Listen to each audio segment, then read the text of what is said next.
अध्याय 165 से 180। आर्यलोक की उस रात में कुछ बदल चुका था।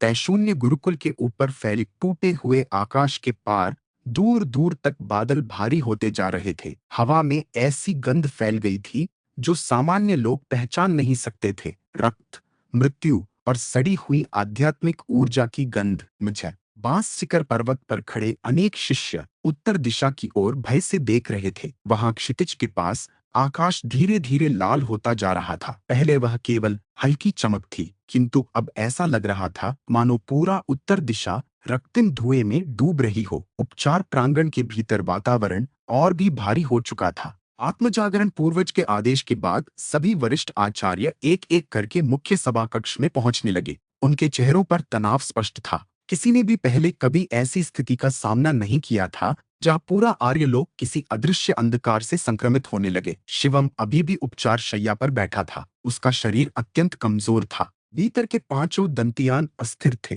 कभी उनमें सुनहरी ऊर्जा चमकती, कभी नीली स्वर्गीय विद्युत।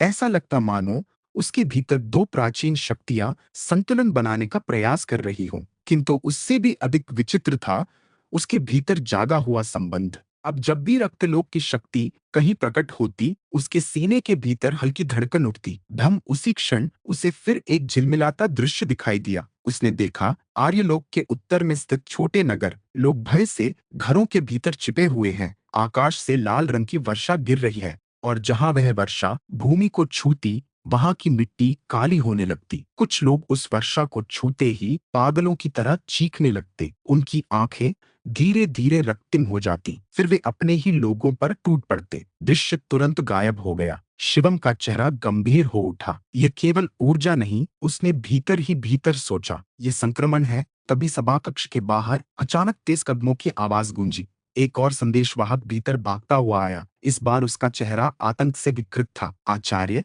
वह लगभग गिर पड़ा। उत्तर दिशा के 3 छोटे संप्रदायों से संपर्क टूट चुका है। सूर्यदेव की आंखें सिकुड़ गईं। कब से? कुछ घंटों पहले तक सब सामान्य था, संदेशवाहक कांपते हुए बोला। लेकिन फिर लाल वर्षा शुरू हुई। पूरा सभा कक्ष मौन हो गया। आत्मजागरण पूर्वज ने धीरे धीरे आंखें बंद कर ली। रक्तलोक की दूषित वर्षा। उनका स्वर बेहद भारी था। तो उन्होंने सचमुच इस संसार में जड़ें फैला दी है। साध्वी यामिन की सांसें भारी हो गईं। क्या यह फैलती जाएगी? वृद्ध ने धीरे धीरे सिर हिलाया। यदि उसे रोका नहीं गया तो हाँ। फिर उनकी आंखें गंभीर हो उठीं। और सबसे भयावह बात यह है कि साधारण लोग इसे पहचान भी नहीं पाएंगे। शुरुआत में यह केवल बीमारी जैसी लगेगी। उन्होंने मुट्ठी भींच ली, लेकिन धीरे धीरे उनकी चेतना बदलने लगेगी। वरुण कुनलुन दांत भींचकर खड़ा था। तो हम बैठे क्या है? वह गर्जा। हमें जाकर उन लोगों की सहायता करनी चाहिए। और यदि तुम भी संक्रमित हो गए तो? सूर्यदेव का स्वर कठोर था। वरुण तुरंत चुप हो गया, क्योंकि वह जानता था यह कोई सामान्य शत्रु नहीं था जिसे तलवार से काट दिया जाए। तभी आत्मजागरण पूर्वज की दृष्टि शिवम पर टिक गई। कुछ क्षणों तक वह उसे देखते रहे, फिर धीमे स्वर में बोले, केवल जीवित विरासत का धारक उस दूषण को वास्तव में महसूस कर सकता है। पूरा सभा कक्ष शांत हो गया। साध्वी यामिनी तुरंत समझ गई कि वृद्ध क्या सोच रहे हैं। नहीं, उन्होंने तुरंत कहा,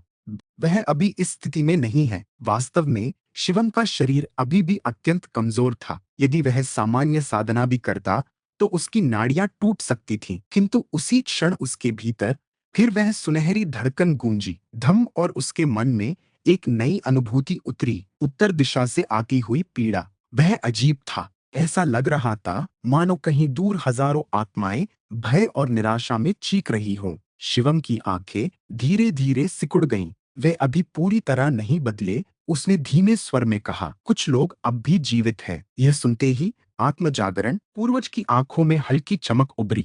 तो तुम वास्तव में महसूस कर सकते हो? शिवम ने सिर उठाया। उसके चेहरे पर कमजोरी थी, किंतु आंखों में अब फिर दृढ़ता लौटने लगी थी। यदि यह फैलता गया तो हिमसीमा अमर संप्रदाय केवल शुरुआत होगा। बाहर अचानक तेज गर्जना हुई। सभी लोग बाहर की ओर मुड़े। दूर उत्तर दिशा का आकाश अब पूरी तरह रक्तिम हो चुका था और उसी क्षण पहली लाल बूंद तैशून्य गुरुकुल की सीमा पर आकर गिरी। बूंद भूमि से टकराते ही मिट्टी काली पड़ गई। फिर उस काली मिट्टी के भीतर से धीरे धीरे एक रक्तिम गाथा उभरने लगी, मानो स्वयं भूमि जीवित होकर बदल रही हो। तैशून्य गुरुकुल की सीमा पर गिरी वह पहली लाल बूंद किसी साधारण वर्षा की बूंद नहीं थी। जैसे ही वह भूमि से टकराई, पूरे क्षेत्र की आध्यात्मिक ऊर्जा विचित्र रूप से कांप उठी। मिट्टी धीरे धीरे काली होने लगी, फिर उसके भीतर से रक्तिम रेखाएं फैलने लगी, मानो किसी जीवित प्राणी की नसें धरती के भीतर फैल रही हों। कुछ ही क्षणों में वहां एक जटिल रक्तगाथा उभर आई। वह गाथा स्थिर नहीं थी, वह सांस ले रही थी। उसकी धड़कन भूमि के भीतर तक महसूस हो रही थी। पीछे हटो! सूर्यदेव की गर्जना तुरंत पूरे क्षेत्र में गूंज उठी। सीमा पर खड़े अनेक शिष्य भय से पीछे हट गए, किंतु तब तक बहुत देर हो चुकी थी। जिस स्थान पर लाल वर्षा की बूंद गिरी थी, वहां की घास अचानक काली होकर मुरझाने लगी। पास खड़े दो कनिष्ठ शिष्य केवल कुछ क्षण उस गाथा को देखते रहे और फिर उनकी आंखों में अजीब रक्तिम चमक उभर आई।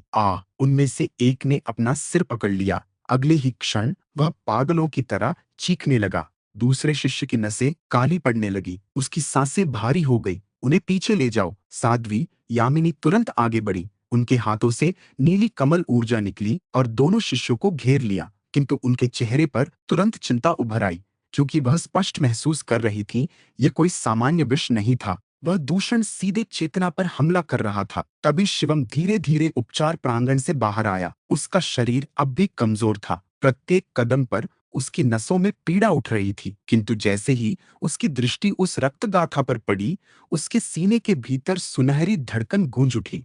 अगले ही क्षण उसके सामने दृश्य बदल गया। उसने देखा, भूमि के भीतर गहरी रक्तम जड़ें फैल रही है। वे धीरे धीरे तैशून्य गुरुकुल की आध्यात्मिक नसों में घुसने का प्रयास कर रही थीं, और उन जड़ों के भीतर अनगिनत फुसफुसाहटें थीं। दूषित करो, फैलो, द्वार खोलो! शिवम की आंखें सिकुड़ गईं। यह केवल वर्षा नहीं, उसने भारी स्वर में कहा। यह रक्तलोक की बीज शक्ति है। आत्म जागरण पूर्वज तुरंत समझ गए कि स्थिति कितनी गंभीर हो चुकी है। यदि ये रक्तगाथाएं गुरुकुल की आध्यात्मिक नसों में फैल गई, तो पूरा बांस शिखर पर्वत धीरे धीरे रक्तलोक की ऊर्जा से संक्रमित हो जाएगा। तभी अचानक और बूंदें गिरने लगी। टप टप टप लाल वर्षा अब धीरे धीरे पूरी सीमा पर फैल रही थी। जहां भी बूंदें गिरती, वहां की भूमि काली होने लगती। कुछ ही क्षणों में पूरे उत्तर दिशा की मिट्टी रक्तिम गाथाओं से भरने लगी। कई शिष्य भय से कांप उठे, क्योंकि अब यह स्पष्ट था, यह केवल शुरुआत थी। सूर्यदेव ने तुरंत आदेश दिया, सभी शिष्य दक्षिणी प्रांगणों में चले जाएं। कोई भी लाल वर्षा को सीधे मत छूना। पूरा गुरुकुल अराजकता में डूब गया। अनेक आचार्य सुरक्षा गाताएं सक्रिय करने लगे। विशाल ऊर्जा कवच पर्वत के चारों ओर उभरने लगे, किंतु जैसे ही लाल वर्षा उन कवचों से टकराती, उनमें हल्की दरारें उभरने लगती। यह दृश्य देखकर आत्म जागरण पूर्वज का चेहरा और गंभीर हो गया। यह दूषण बढ़ रहा है, उन्होंने धीमे स्वर में कहा। रक्तलोक अब केवल द्वार नहीं खोज रहा, वह इस संसार को भीतर से बदलना चाहता है। तभी अचानक सीमा के पास खड़ा एक घायल शिष्य जोर से चीखा। सभी की दृष्टि उसकी ओर मुड़ गई। उसकी आंखें पूरी तरह रक्तिम हो चुकी थीं, नसें काली पड़ गई थीं। अगले ही क्षण उसने अपने पास खड़े दूसरे शिष्य पर हमला कर दिया। रोक उसे!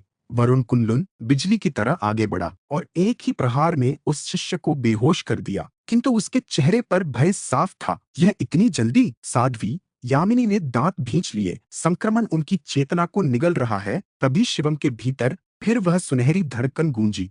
उसके हाथों से अनजाने में हल्की स्वर्णिम ऊर्जा निकली। जैसे ही वह ऊर्जा भूमि पर फैली रक्तगाथा को छुई, वह गाथा तुरंत कांप उठी, फिर धीरे धीरे राख बनकर टूटने लगी। पूरा क्षेत्र कुछ क्षणों के लिए शांत हो गया। सभी लोग स्तब्ध रह गए। आत्म जागरण पूर्वज की आंखों में चमक उभरी। जीवित विरासत, उन्होंने भीतर ही भीतर कहा। यह वास्तव में रक्तलोक की शक्ति को शुद्ध कर सकती है। किंतु उसी क्षण शिवम का शरीर डगमगा गया। उसके मुंह से रक्त निकल आया। स्पष्ट था, उस शक्ति का उपयोग अभी उसके लिए अत्यंत खतरनाक था। साध्वी यामिनी तुरंत उसके पास पहुंची। बस, उन्होंने उसे पकड़ लिया। तुम्हारा शरीर अभी यह सहन नहीं कर सकता। किंतु शिवम की दृष्टि अब भी उस फैलती हुई लाल वर्षा पर टिकी थी, क्योंकि उसके भीतर जागी विरासत स्पष्ट महसूस कर रही थी। यह केवल एक हमला नहीं था, यह आर्य लोक को धीरे धीरे रक्तलोक में बदलने की शुरुआत थी। तभी दूर उत्तर दिशा के रक्तिम आकाश में अचानक एक विशाल छाया उभरी।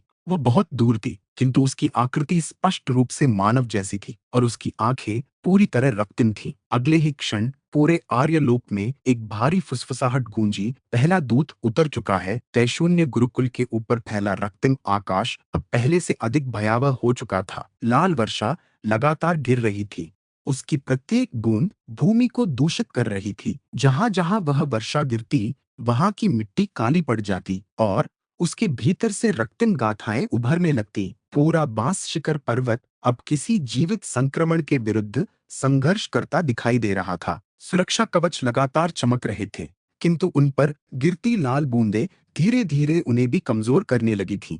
हवा में भारी फुसफुसाहटें तैर रही थीं। सामान्य शिष्यों को केवल बेचैनी महसूस हो रही थी, किंतु जिनकी चेतना थोड़ी अधिक प्रबल थी, वे उन आवाजों को सुन पा रहे थे। द्वार खोलो, दूषण फैलाओ, रक्तलोक जागेगा।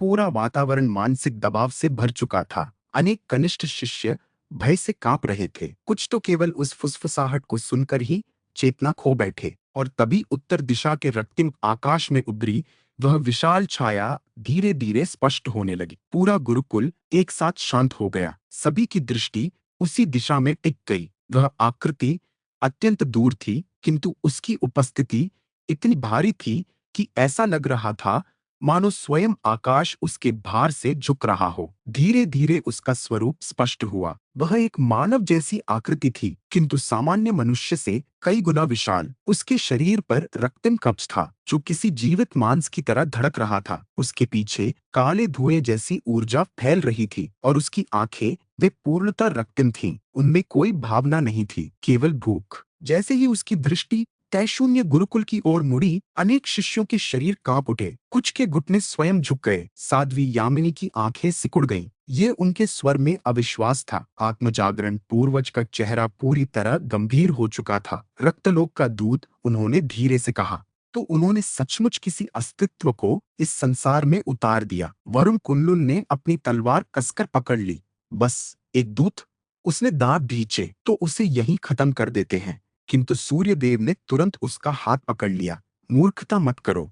उनका स्वर कठोर था। तुम उसकी उपस्थिति तक सहन नहीं कर पा रहे। वास्तव में वह दूत अभी भी कई योजन दूर खड़ा था, फिर भी उसका दबाव पूरे क्षेत्र पर महसूस हो रहा था। तभी अचानक वह विशाल आकृति आगे बढ़ी। केवल एक कदम, धम्म पूरा उत्तर दिशा कांप उठा। दूर पर्वतों में दरारें पड़ गईं। लाल वर्षा अचानक और तेज हो गई। शिवम के भीतर सुनहरी धड़कन उभरी। धम अगले ही क्षण उसके सामने दृश्य चमका। उसने देखा, वही रक्तिम दूत किसी समय मानव था, एक शक्तिशाली साधक। किंतु रक्तलोक की दूषित शक्ति ने धीरे धीरे उसकी चेतना निगल ली। उसका शरीर टूट गया, फिर पुनः बना।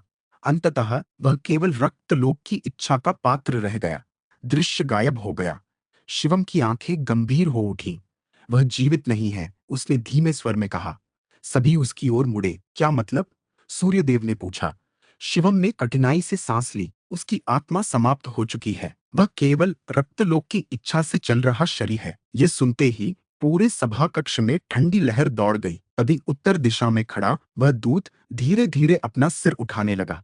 फिर उसकी भारी आवाज पूरे आर्यलोक में गूंजी। मुहर का उत्तराधिकारी। उसकी आवाज सुनते ही अनेक शिष्यों के कानों से रक्त बहने लगा। वह ध्वनि साधारण शब्द नहीं थी, उसमें मानसिक आक्रमण छिपा था। रक्तलोक तुम्हें पुकार रहा है।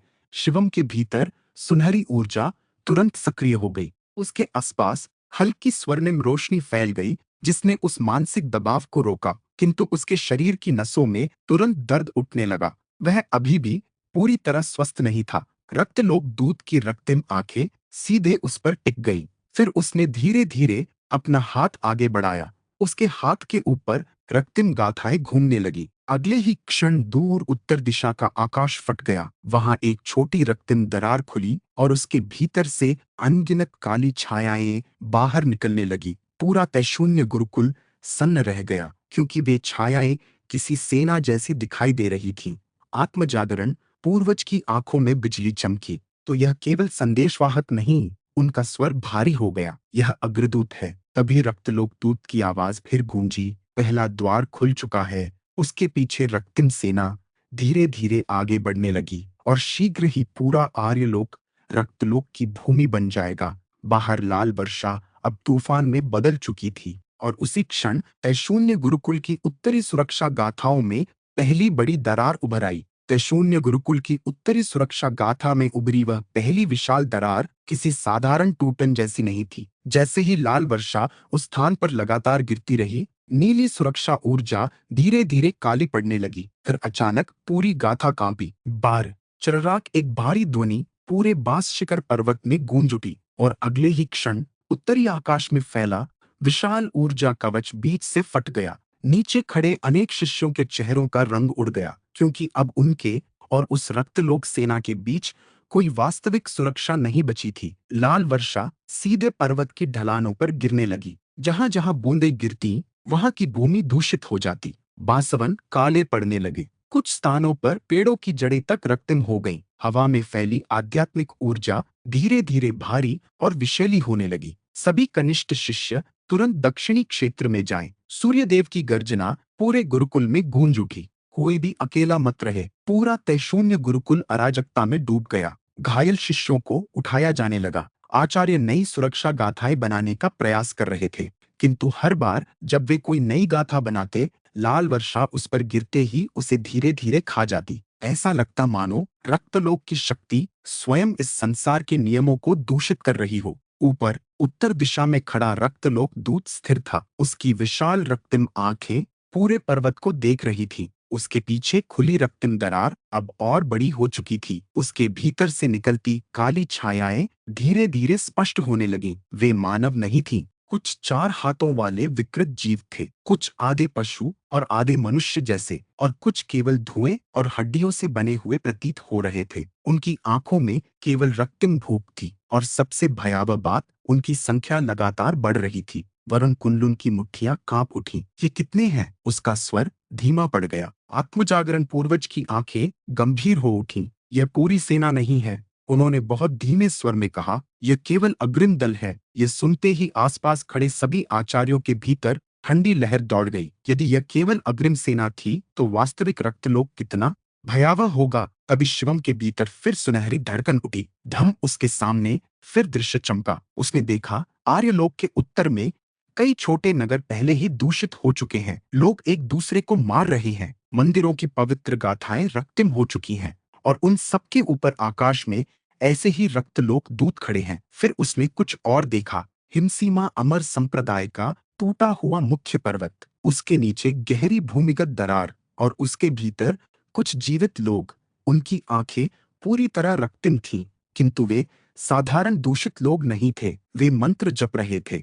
उनके सामने रक्त से बना एक विशाल चक्र घूम रहा था। फिर एक आवाज उसके मन में गूंजी, दूसरा द्वार तैयार हो रहा है। दृश्य तुरंत टूट गया। शिवम का चेहरा गंभीर हो उठा। वे कई द्वार बना रहे हैं। उसकी आवाज धीमी थी, किंतु पूरे क्षेत्र में स्पष्ट सुनाई दी। आत्मजागरण पूर्वज की आंखें सिकुड़ गई। क्या देखा? शिवम ने सब बताया। जैसे जैसे वह बोलता गया, सूर्यदेव और साध्वी यामिनी के चेहरे कठोर होते गए। तो हिमसीमा अमर संप्रदाय पूरी तरह नष्ट नहीं हुआ। साध्वी यामिनी ने दांत भींचे। वह रक्तलोक का आधार बन चुका है। तभी अचानक पूरे पर्वत में एक भारी कंपन हुआ। सभी लोग ऊपर देखने लगे। रक्तलोक दूत ने धीरे धीरे अपना हाथ ऊपर उठाया था। उसके चारों ओर रक्तिम गाथाएं घूमने लगी। अगले ही क्षण उसके पीछे खड़ी पूरी रक्तलोक सेना गरज उठी। उनकी आवाजों से आकाश कांप गया, और फिर वे आगे बढ़ने लगे। वे आ रहे हैं। एक कनिष्ठ शिष्य भय से कांप उठा। आत्मजागरण पूर्वज तुरंत आकाश में उठे। उनकी आंखों में फिर नीली बिजली चमकने लगी। यद्यपि उनका शरीर अब भी घायल था, किंतु उनकी उपस्थिति अभी भी पर्वत जैसी भारी थी। सभी युद्ध आचार्य तैयार रहे। उनका स्वर पूरे गुरुकुल में गूंजा। यदि उत्तरी सीमा टूटी, तो रक्तलोक सीधे बास शिखर पर्वत में प्रवेश कर जाएगा। उसी क्षण रक्तलोक दूत की दृष्टि फिर शिवम पर टिक गई। फिर उसकी भारी आवाज पूरे क्षेत्र में गूंजी। उत्तराधिकारी उसके होंठों पर विकृत मुस्कान उभरी। तुम्हारे कारण ही यह संसार अब रक्तलोक को याद करेगा। अगले ही पल उसने अपना हाथ नीचे गिराया, और उसी क्षण पूरी रक्तलोक सेना तूफान की तरह तयशून्य गुरुकुल की ओर टूट पड़ी। पूरा उत्तर दिशा उस क्षण कांप उठा जब रक्तलोक दूत ने अपना विशाल हाथ नीचे गिराया। उसके पीछे खड़ी रक्तलोक सेना एक साथ गरज उठी। उनकी गर्जनाएं किसी जीवित प्राणियों की नहीं थीं, बल्कि भूखी आत्माओं की सामूहिक चीखों जैसी थीं। अगले ही क्षण वे तूफान की तरह आगे बढ़ी। रक्तिम धुआं, काली ऊर्जा और विकृत आकृतियों का समुद्र सीधे तयशून्य गुरुकुल की ओर टूट पड़ा। ऊपर लाल वर्षा और भी उग्र हो गई। अब वह केवल बूंदों की तरह नहीं गिर रही थी, ऐसा लग रहा था मानो पूरा आकाश रक्त बहा रहा हो। जहां जहां वह वर्षा गिरती, वहां की भूमि तुरंत काली होकर फटने लगती। बांसवनों के भीतर से सड़ी हुई गंध उठने लगी। कई स्थानों पर पेड़ों की शाखाएं मुड़कर विकृत आकृतियों में बदलने लगी। पूरा बांस शिखर पर्वत धीरे धीरे रक्तलोक की दूषित ऊर्जा से प्रभावित होने लगा था।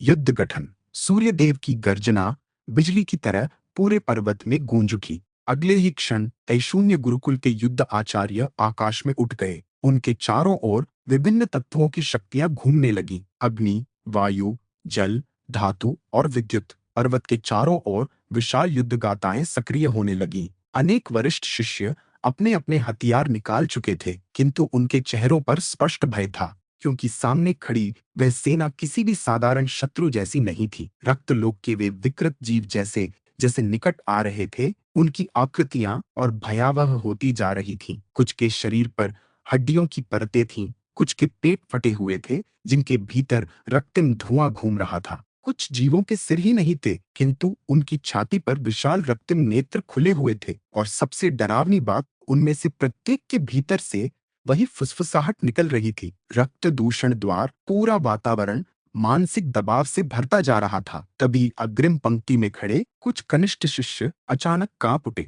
उनकी आंखों में रक्तिम चमक उभरने लगी।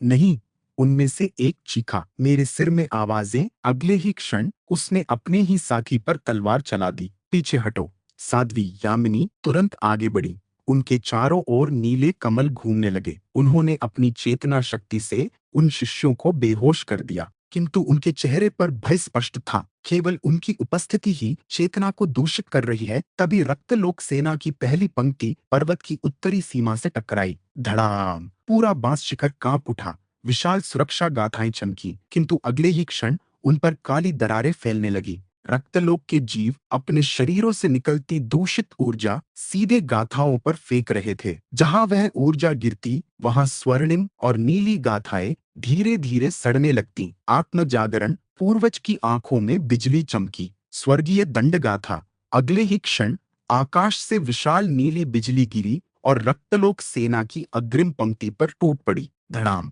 दर्जनों विकृत जीव उसी क्षण राख बन गए, किंतु भयावह बात यह थी कि उनकी राख भूमि पर गिरते ही फिर काली होकर हिलने लगी। कुछ ही क्षणों में वे फिर उठ खड़े हुए। वरुण कुंलुन का चेहरा बदल गया। ये मर क्यों नहीं रहे? सूर्यदेव ने दांत भींच लिए, क्योंकि उनकी चेतना यहाँ नहीं है। तभी शिवम के भीतर फिर वह सुनहरी धड़कन गूंजी। धम! उसने देखा, रक्तलोक सेना के प्रत्येक जीव के भीतर बहुत पतली रक्तिम डोरियां जुड़ी हुई है। वे सब दूर खड़े रक्तलोक दूत से जुड़े हैं। वह दूत ही उनकी चेतना नियंत्रित कर रहा था। उनकी शक्ति उस दूत से जुड़ी है। शिवम ने तुरंत कहा, जब तक वह जीवित है, ये फिर उठते रहेंगे। ये सुनते ही आत्म जागरण पूर्वज की दृष्टि तुरंत उत्तर दिशा में खड़े रक्तलोक दूत पर टिक गई। वह अब भी स्थिर खड़ा था। उसकी विशाल रक्तिम आंखें मानो पूरे युद्ध को खेल की तरह देख रही थीं। तभी उसकी विकृत मुस्कान और गहरी हो गई। हाँ, उसकी आवाज पूरे आकाश में गूंजी, आओ, मुझे रोकने का प्रयास करो। अगले ही क्षण उसने दोनों हाथ फैलाए। उसके पीछे खुली रक्तिम दरार अचानक और बड़ी हो गई और फिर उसके भीतर से एक और विशाल छाया उभरने लगी। पूरा बांस शिखर पर्वत सन्न रह गया, क्योंकि वह छाया पहले दूत से भी अधिक विशाल थी। आत्म जागरण।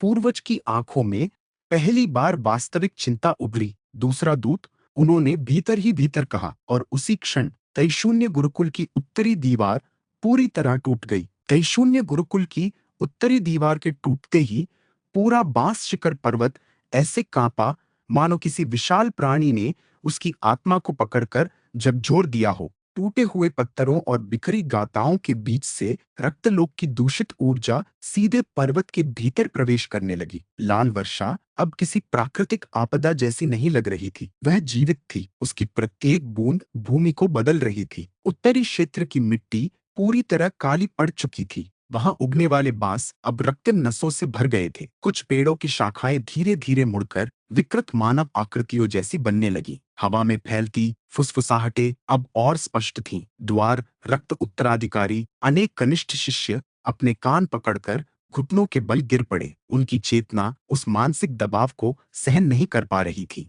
और तभी उत्तरी दीवार के पार से रक्तलोक सेना का पहला विशाल दल सीधे पर्वत के भीतर घुस आया। रोक उन्हें! सूर्यदेव की गर्जना पूरे युद्ध क्षेत्र में गूंज उठी। अगले ही क्षण तैशून्य गुरुकुल के युद्ध आचार्य आगे बढ़े। अग्नि की विशाल लपटें आकाश में उठी। तलवारों की वर्षा होने लगी। वायु गाथाओं ने तूफानी धाराएं उत्पन्न कर दी। कुछ ही क्षणों में पूरा उत्तरी क्षेत्र युद्ध भूमि बन गया। वरुण कुनलुन बिजली की तरह आगे बढ़ा। उसकी तलवार से निकली नीली ऊर्जा ने एक विकृत रक्त जीव को बीच से चीर दिया, किंतु जैसे ही उसका शरीर भूमि पर गिरा, वह रक्तिम धुएं में बदल गया और फिर कुछ ही क्षणों बाद दो नए जीवों के रूप में फिर उठ खड़ा हुआ। दत्त!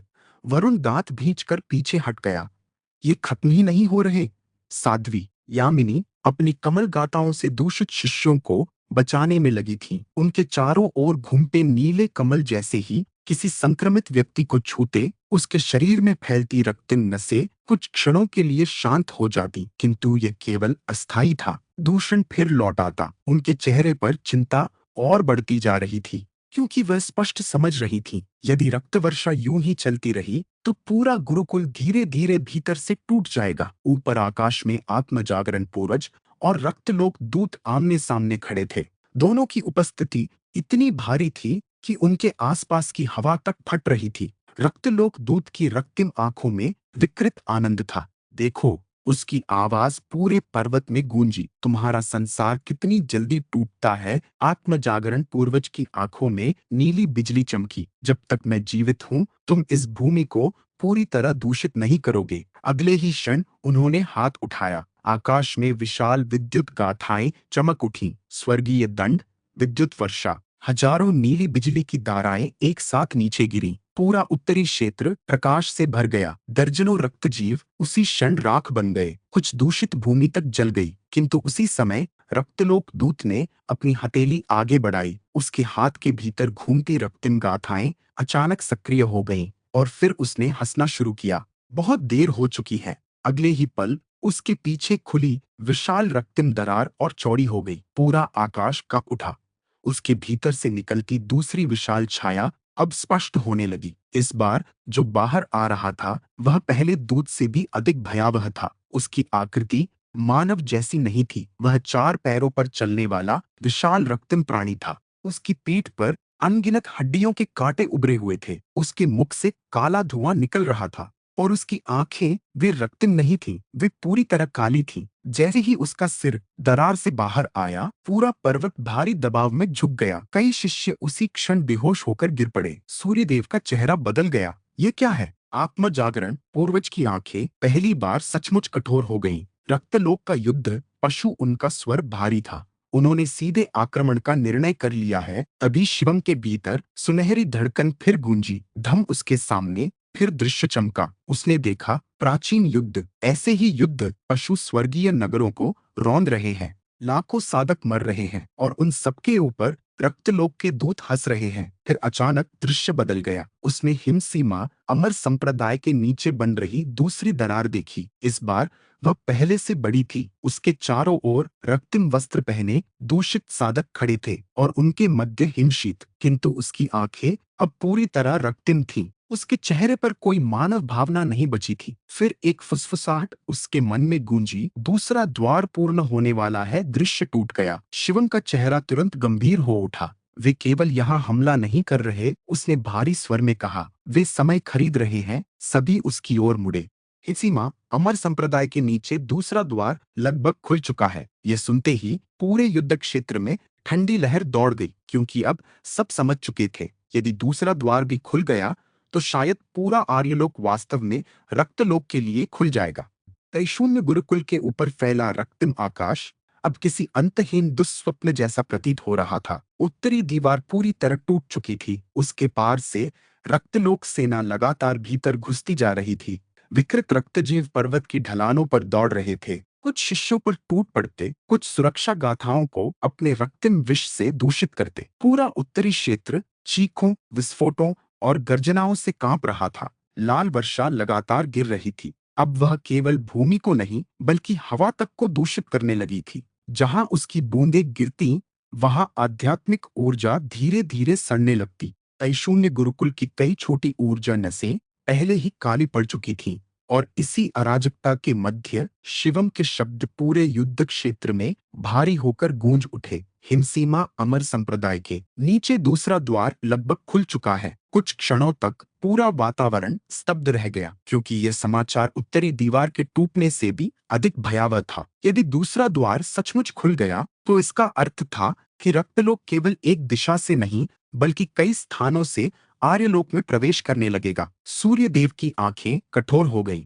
क्या तुम्हें पूरा विश्वास है? शिवम की सांसें भारी थीं। उसका शरीर अब भी भीतर से टूटा हुआ था, किंतु उसके भीतर जागी जीवित विरासत अब रक्तलोक की गतिविधियों को स्पष्ट महसूस करने लगी थी। मैंने उसे देखा। उसका स्वर धीमा था किंतु दृढ़। हिमसीमा के नीचे रक्तगाताएं लगभग पूर्ण हो चुकी हैं, और वह कुछ क्षण रुका। फिर उसकी आंखों में गंभीरता और गहरी हो गई। हिमशीत अब जीवित नहीं रहा। यह सुनते ही आसपास खड़े कुछ आचार्य सन्न रह गए। हिमशीत कभी हिमसीमा अमर संप्रदाय का सबसे प्रतिभाशाली उत्तराधिकारी माना जाता था, और अब वह रक्तलोक का पात्र बन चुका था। तभी शिवम के भीतर फिर सुनहरी धड़कन गूंजी। धम उसके सामने फिर वही दृश्य खुल गया, इस बार पहले से अधिक स्पष्ट। हिमसीमा अमर संप्रदाय के नीचे फैली विशाल भूमिगत गुफाएं, दीवारों पर बनी रक्तिम गाथाएं, और उनके मध्य खड़ा हिमशीत। उसके लंबे सफेद बाल अब रक्तिम धुएं से घिरे हुए थे। उसकी त्वचा पर काली नसें फैल चुकी थीं। उसकी आंखें पूरी तरह रक्तिम थीं, मानो उसकी आत्मा को भीतर से किसी ने खा लिया हो। उसके चारों ओर सैकड़ों दूषित साधक बैठे थे। वे रक्त से बनी ऊर्जा को भूमिगत दरार में प्रवाहित कर रहे थे, और उस दरार के भीतर कुछ विशाल हिल रहा था। तभी हिमशीत ने धीरे धीरे अपना सिर उठाया। उसकी रक्तिम आंखें सीधे शिवम की ओर मुड़ी। फिर उसके होठों पर विकृत मुस्कान उभरी। उत्तराधिकारी, उसकी आवाज सीधे शिवम के मन में गूंजी। तुम देर कर चुके हो। अगले ही क्षण भूमिगत दरार से विशाल रक्तिम हाथ बाहर निकलने लगा। दृश्य टूट गया। शिवम की चेतना कांप उठी। उसके मुंह से रक्त निकल आया। साध्वी यामिनी तुरंत उसके पास पहुंची। बस, उन्होंने उसे संभाल लिया। तुम्हारी चेतना अभी इतनी गहरी दृष्टि सहन नहीं कर सकती। किंतु शिवम की आंखों में अब केवल चिंता थी। वे दूसरे दूत को बुला रहे हैं। यह सुनते ही आत्मजागरण पूर्वज का चेहरा और गंभीर हो गया। ऊपर आकाश में खड़ा रक्तलोक दूत अब भी मुस्कुरा रहा था। स्पष्ट था, तैशून्य गुरुकुल पर यह हमला केवल ध्यान भटकाने के लिए था। वास्तविक उद्देश्य दूसरे द्वार को पूर्ण करना था। तभी उत्तरी क्षेत्र से भयंकर गर्जना सुनाई दी। सभी की दृष्टि उधर मुड़ी। वह विशाल रक्तलोक युद्ध पशु अब पूरी तरह दरार से बाहर आ चुका था। उसकी ऊंचाई पर्वत के छोटे शिखरों जितनी थी। उसके शरीर से काला धुआं निकल रहा था। जहां उसके पैर पड़ते वहां भूमि फट जाती।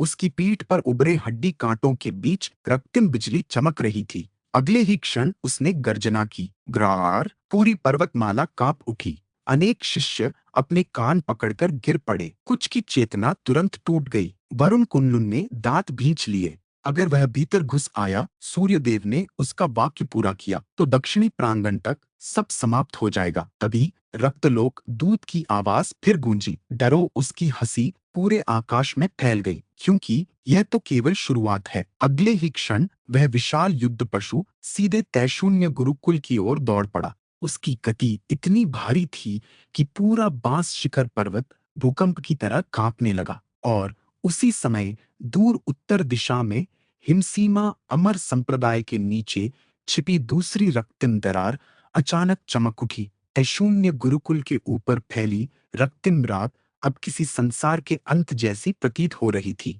लाल वर्षा लगातार गिर रही थी। उसके नीचे पूरा बांस शिखर पर्वत धीरे धीरे बदलता जा रहा था। जहां कभी पवित्र आध्यात्मिक ऊर्जा बहती थी, वहां अब दूषित रक्त गाथाएं फैल रही थीं। उत्तरी क्षेत्र की भूमि पूरी तरह काली पड़ चुकी थी। टूटे हुए बांसवनों के भीतर से अजीब फुसफुसाहटें उठ रही थीं। कुछ स्थानों पर पेड़ों की जड़ें तक धड़कती दिखाई दे रही थीं, मानो स्वयं पर्वत जीवित होकर रक्तलोक की शक्ति से संक्रमित हो रहा हो। हवा भारी हो चुकी थी। सामान्य शिष्य सांस लेने तक में कठिनाई महसूस कर रहे थे और इसी भयावह वातावरण के बीच वह विशाल रक्तलोक युद्ध पशु तैशून्य गुरुकुल की ओर दौड़ रहा था। उसके प्रत्येक कदम के साथ पूरी पर्वतमाला कांप उठती। दम्म दम्म दम्म, ऐसा लगता मानो कोई प्राचीन राक्षस स्वयं पृथ्वी को रौंदता हुआ आगे बढ़ रहा हो। उसकी विशाल देह रक्तिम धुएं से ढकी हुई थी। पीठ पर निकले हड्डी कांटे बिजली की तरह चमक रहे थे। उसके मुख से निकलती काली सांस जहां फैलती वहां की हवा तक सड़ने लगती। उसके चारों पैरों के नीचे भूमि फट रही थी। चट्टानें टूटकर ऊपर उछल रही थी। अनेक छोटे सुरक्षा स्तंभ केवल उसके दबाव से ही चकनाचूर हो गए। नीचे खड़े अनेक शिष्य भय से जड़ हो चुके थे। उन्होंने अपने जीवन में कभी इतनी भयावह उपस्थिति महसूस नहीं की थी। यह कोई साधारण जीव नहीं था, यह युद्ध के लिए बनाया गया विनाश था। सभी अग्रिम पंक्ति पीछे हटे। सूर्यदेव की गर्जना पूरे युद्ध क्षेत्र में गूंज उठी। अगले ही क्षण अनेक आचार्य ऊर्जा कवच बनाते हुए पीछे हटने लगे, किंतु कुछ वरिष्ठ शिष्य अब भी मोर्चा संभाले हुए थे। वरुण कुंडुन अपनी तलवार कसकर पकड़े सामने खड़ा था। उसके चेहरे पर भय था, किंतु उससे अधिक जिद। अगर इसे अभी नहीं रोका, उसने दांत भींचे, तो ये सीधे मुख्य प्रांगण तक पहुंच जाएगा। तभी वह युद्ध पशु अचानक गरजा। ग्रा आर। उसकी गर्जना किसी ध्वनि जैसी नहीं थी, वह मानसिक आक्रमण थी। अनेक शिष्यों के कानों से रक्त निकल आया। कुछ सीधे भूमि पर गिर पड़े। वरुण तक कुछ क्षणों के लिए लड़खड़ा गया। तभी वह विशाल पशु हवा में उछला। उसका विशाल शरीर किसी पर्वत खंड की तरह तैशून्य गुरुकुल की उत्तरी रक्षा रेखा पर गिरा। धड़ा। पूरा बांस शिखर पर्वत हिल गया। विशाल विस्फोट के साथ चट्टानें टूटकर चारों ओर बिखर गईं। सुरक्षा गाथाओं की अंतिम परत भी उसी क्षण चटक गई। अनेक आचार्य दूर जा गिरे। कुछ सीधे रक्त उगलने लगे। उत्तरी रक्षा रेखा पूरी तरह ध्वस्त हो चुकी थी। नहीं, सभी यामिनी की आंखें फैल गई, क्योंकि अब रक्तलोक सेना के सामने गुरुकुल का आंतरिक क्षेत्र खुल चुका था। अगले ही क्षण विकृत रक्तजीव तूफान की तरह भीतर घुसने लगे। कुछ घायल शिष्यों पर टूट पड़े। कुछ प्राचीन गाथा स्तंभों को दूषित करने लगे। जहां भी उनका रक्त गिरता, वहां नई रक्त गाथाएं उभरने लगती। पूरा उत्तरी प्रांगण धीरे धीरे रक्तलोक की भूमि में बदलने लगा। तभी आत्मजागरण पूर्वज आकाश से नीचे उतरे। उनके चारों ओर नीली विद्युत समुद्र की तरह घूम रही थी। यद्यपि उनका शरीर अभी भी पिछली लड़ाई से टूटा हुआ था, किंतु उनकी उपस्थिति अब भी पर्वत जैसी भारी थी। उनकी आंखों में बिजली चमकी। बस उनका स्वर पूरे युद्ध क्षेत्र में गूंज उठा। अगले ही क्षण उन्होंने दोनों हाथ आगे बढ़ाए। आकाश में विशाल विद्युत गाथाएं प्रकट हो गईं। स्वर्गीय दंड, शून्य विनाश स्तंभ।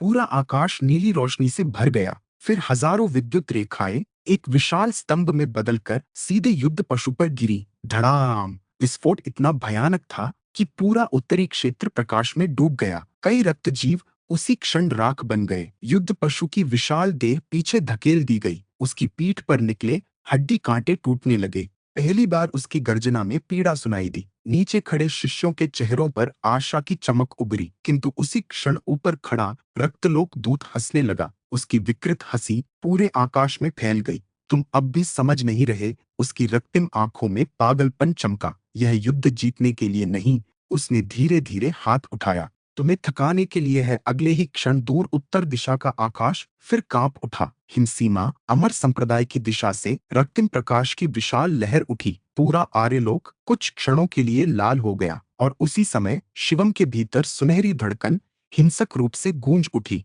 थम थम थम। उसके सामने दृश्य खुल गया। हिमसीमा अमर संप्रदाय के नीचे बनी दूसरी दरार अब पूरी तरह खुलने वाली थी। रक्तिम गाथाओं के मध्य खड़ा हिमशीत दोनों हाथ फैलाए मंत्र जप रहा था। उसके पीछे सैकड़ों दूषित साधक अपने ही रक्त को उस दरार में प्रवाहित कर रहे थे और फिर दरार के भीतर से दो विशाल रक्तिम नेत्र खुल गए। वे पहले दूत से भी अधिक प्राचीन और भयावह थे। अगले ही क्षण एक आवाज पूरे शिवम के मन में गूंजी, दूसरा द्वार जाग चुका है। दृश्य टूट गया। शिवम का चेहरा सफेद पड़ गया। उसके मुंह से रक्त निकल आया। साध्वी यामिनी तुरंत उसे संभालने दौड़ी, किंतु शिवम की आंखों में अब केवल भय था। उसने कांपते स्वर में ऊपर देखा। बहुत देर हो गई। पूरा युद्ध क्षेत्र कुछ क्षणों के लिए शांत हो गया। फिर दूर उत्तर दिशा से ऐसी गर्जना सुनाई दी जिसने पूरे आर्यलोक को हिला दिया, क्योंकि वह किसी दूत की आवाज नहीं थी बल्कि स्वयं दूसरे रक्तलोक अधिपति के जागने की ध्वनि थी। पूरा आर्यलोक उस क्षण कांप उठा जब उत्तर दिशा से वह गर्जना सुनाई दी। वह किसी साधारण प्राणी की आवाज नहीं थी, वह ऐसी ध्वनि थी जिसमें प्राचीन विनाश, अनगिनत मृत आत्माओं की चीखें और किसी भूखे लोक की असीम क्रूरता एक साथ समाई हुई थी। जैसे ही वह गर्जना आकाश में फैली, तैशून्य गुरुकुल के ऊपर गिरती लाल वर्षा अचानक और उग्र हो गई। हवा भारी हो उठी, पर्वत की चट्टानों में दरारें पड़ने लगी, यहाँ तक कि कुछ प्राचीन गाथा स्तंभ भी कांपने लगे। अनेक कनिष्ठ शिष्य उसी क्षण अपने घुटनों पर गिर पड़े। उनकी चेतना उस ध्वनि को सहन नहीं कर पा रही थी। कुछ की आंखों में रक्तिम नसें उभरने लगी। पूरा बास शिखर पर्वत भय के साये में डूब गया और उस सबके मध्य शिवम स्थिर खड़ा था। उसके भीतर सुनहरी धड़कन लगातार गूंज रही थी। धम धम धम, प्रत्येक धड़कन के साथ उसकी चेतना हिमसीमा अमर संप्रदाय की ओर खिंचती जा रही थी। उसने फिर वह दृश्य देखा। विशाल भूमिगत दरार अब पूरी तरह खुल चुकी थी। रक्तिम गाथाएं पागलों की तरह चमक रही थीं। दूषित साधक अपने शरीर चीर कर रक्त उस दरार में बहा रहे थे और उनके मध्य खड़ा हिमशीत अब मानव जैसा बिल्कुल नहीं लग रहा था। उसका शरीर आधा रक्तिम धुएं में बदल चुका था। उसकी पीठ से काले कांटे निकले हुए थे। उसकी आंखों में केवल अंधी भक्ति थी। फिर उस विशाल दरार के भीतर दो रक्तिम नेत्र पूरी तरह खुल गए। उनके खुलते ही पूरा भूमिगत क्षेत्र कांप उठा और फिर धीरे धीरे एक विशाल मुख अंधकार से बाहर आने लगा। उसके दांत पर्वतों जैसे बड़े थे। उसके भीतर अनगिनत आत्माएं फंसी चीख रही थीं। उसी क्षण वह आवाज फिर गूंजी, आर्यलोक फिर हमारा होगा। दृश्य टूट गया। शिवम का शरीर कांप उठा। उसके मुंह से रक्त बह निकला। साध्वी यामिनी तुरंत उसे संभालने आगे बढ़ी। अब और मत देखो, उनका स्वर भय से कांप रहा था। तुम्हारी चेतना टूट जाएगी। किंतु शिवम की आंखों में अब केवल चिंता थी। वह पहला दूत नहीं, उसने कठिनाई से कहा। वह केवल प्रहरी था। पूरा युद्ध क्षेत्र कुछ क्षणों के लिए शांत हो गया। आत्मजागरण पूर्वज की आंखें सिकुड़ गईं। तो दूसरा द्वार। शिवम ने भारी सांस ली। वहां से वास्तविक अधिपति उतर रहा है। ये सुनते ही आसपास खड़े सभी आचार्यों के चेहरों का रंग उड़ गया, क्योंकि केवल एक दूत ने ही तैशून्य गुरुकुल को इस स्थिति में पहुंचा दिया था। यदि वास्तव में कोई अधिपति इस संसार में उतर आया तो शायद पूरा आर्यलोक उसका सामना नहीं कर पाएगा। तभी ऊपर आकाश में खड़ा रक्तलोक दूत फिर हंसने लगा। उसकी विकृत हंसी पूरे पर्वत में गूंज उठी। अब समझे, उसकी रक्तिम आंखें चमकी। यह युद्ध कभी जीतने के लिए नहीं था। उसके पीछे खड़ी रक्तलोक सेना अचानक और उग्र हो गई। विकृत जीव पागलों की तरह गुरुकुल के भीतर टूटने लगे। कई युद्ध आचार्य घायल होकर पीछे हट गए। दूषित भूमि तेजी से फैल रही थी। उत्तरी क्षेत्र अब लगभग पूरी तरह रक्तलोक की ऊर्जा से भर चुका था। तभी वह विशाल युद्ध पशु फिर उठ खड़ा हुआ। आत्मजागरण पूर्वज के प्रहार से उसकी पीठ के कई कांटे टूट गए थे, किंतु उसकी आंखों में अब और अधिक पागलपन था। उसने आकाश की ओर सिर उठाया और गर्जना की। अगले ही क्षण उसके शरीर से काला धुआं निकलने लगा। वह धुआं उत्तरी क्षेत्र में फैल गया। जहां वह पहुंचा वहां घायल शिष्यों की आंखें धीरे धीरे रक्तिम होने लगी। पीछे हटो, सूर्यदेव गरजे, किंतु बहुत देर हो चुकी थी। कुछ घायल शिष्य अचानक अपने ही साथियों पर टूट पड़े। पूरा युद्ध क्षेत्र भीतर से भी बिखरने लगा। वरुण कुंडलुन ने दांत भींचते हुए एक दूषित रक्त जीव का सिर काट दिया, किंतु अगले ही क्षण पीछे से एक घायल शिष्य ने उस पर हमला कर दिया। वरुण आर्या देविका बिजली की तरह आगे बढ़ी और अपनी तलवार से उस दूषित शिष्य को पीछे धकेला। उनके चेहरे पर पीड़ा साफ थी, क्योंकि वे समझ चुके थे अब यह केवल बाहरी युद्ध नहीं रहा। रक्तलोक धीरे धीरे लोगों की चेतना को भी निगल रहा था। तभी आत्मजागरण पूर्वज आकाश में ऊपर उठे। उनके चारों ओर घूमती नीली विद्युत पहले से अधिक उग्र हो गई। यद्यपि उनका शरीर टूटने की सीमा पर था, किंतु उनकी आंखों में अब भी वही अडिग दृढ़ता थी। उन्होंने नीचे पूरे युद्ध क्षेत्र को देखा। टूटी गाथाएं, दूषित भूमि, रक्तलोक सेना और दूर उत्तर दिशा से उठती वह भयावह ऊर्जा। फिर उन्होंने धीरे धीरे आंखें बंद कर ली। कुछ क्षणों बाद उनका स्वर पूरे बांस शिखर पर्वत में गूंजा। यदि दूसरा अधिपति सचमुच उतर आया, हवा भारी हो गई, तो तैशून्य गुरुकुल अकेला यह युद्ध नहीं जीत पाएगा। ये सुनते ही सूर्यदेव की सांसें भारी हो गई। तो क्या हमें? आत्म जागरण। पूर्वज ने आंखें खोली, उनमें बिजली चमक रही थी। आर्यलोक के सभी प्राचीन संप्रदायों को संदेश भेजो। पूरा युद्ध क्षेत्र शांत हो गया, क्योंकि हर कोई समझ गया था यह अब केवल एक संप्रदाय की लड़ाई नहीं रही, यह पूरे आर्यलोक के अस्तित्व का युद्ध बनने जा रहा था। तभी दूर उत्तर दिशा से फिर वही गर्जना सुनाई दी, इस बार पहले से अधिक निकट।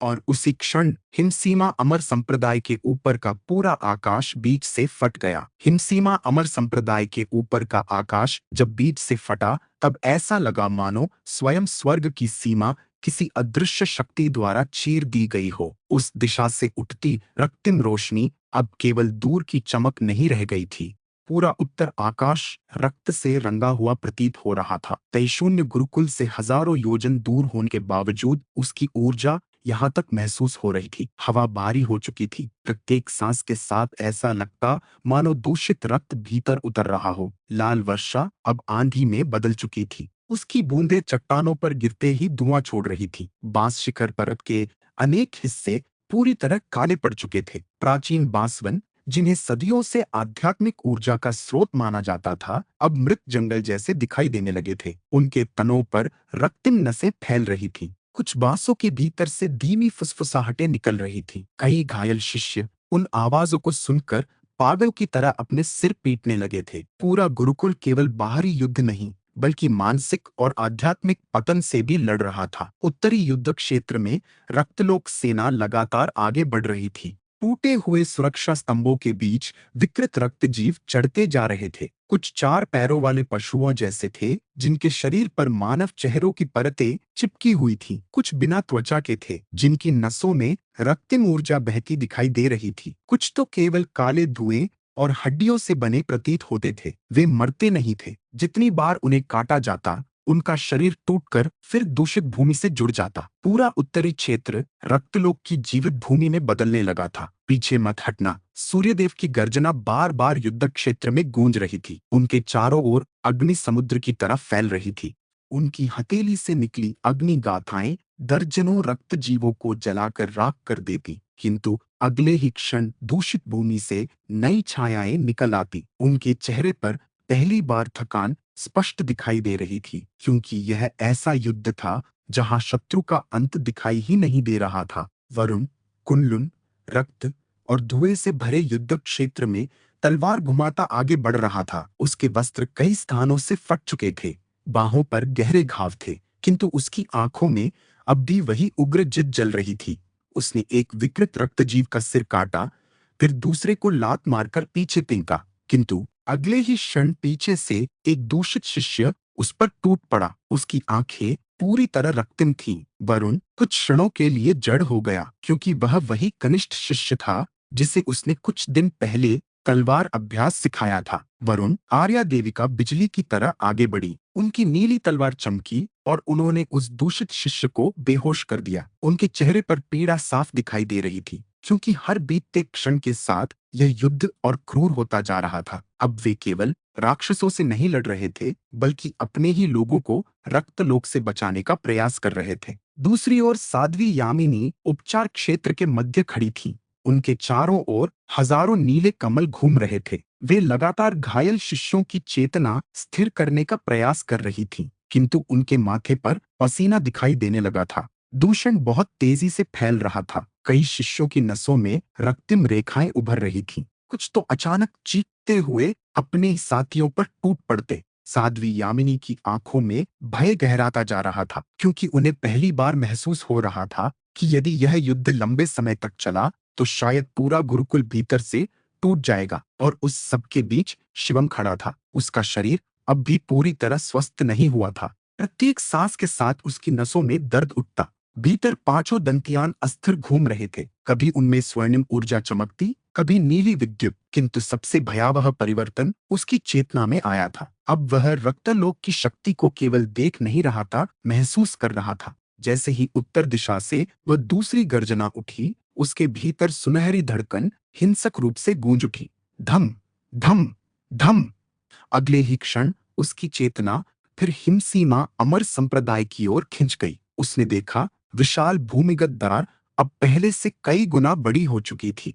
उसके चारों ओर रक्त की नदियां बह रही थीं। दूषित साधक अपने शरीर चीर चीर कर रक्त उस दरार में अर्पित कर रहे थे और उनके मध्य हिमशीत खड़ा था, किंतु अब उसमें मानवता का एक अंश भी नहीं बचा था। उसका शरीर आधा धुएं में बदल चुका था। उसकी रीढ़ से रक्तिम कांटे निकले हुए थे। उसकी आंखें अंधेरे में जलते दो लाल सूर्य जैसी लग रही थी। ठीक वह दोनों हाथ फैलाए किसी प्राचीन मंत्र का जाप कर रहा था। उसके पीछे विशाल रक्तगाथाएं घूम रही थीं और फिर उस दरार के भीतर से धीरे धीरे कुछ बाहर आने लगा। पहले दो विशाल रक्तिम नेत्र, फिर काले धुएं से ढका माथा, फिर एक ऐसा हाथ जिसकी उंगलियां पर्वतों जितनी लंबी थीं। जैसे ही वह हाथ बाहर आया, पूरा हिम प्रदेश कांप उठा। हजारों दूषित साधक एक साथ घुटनों पर गिर गए और उसी क्षण एक आवाज पूरे शून्य में गूंजी, अंततः यह संसार फिर खुल रहा है।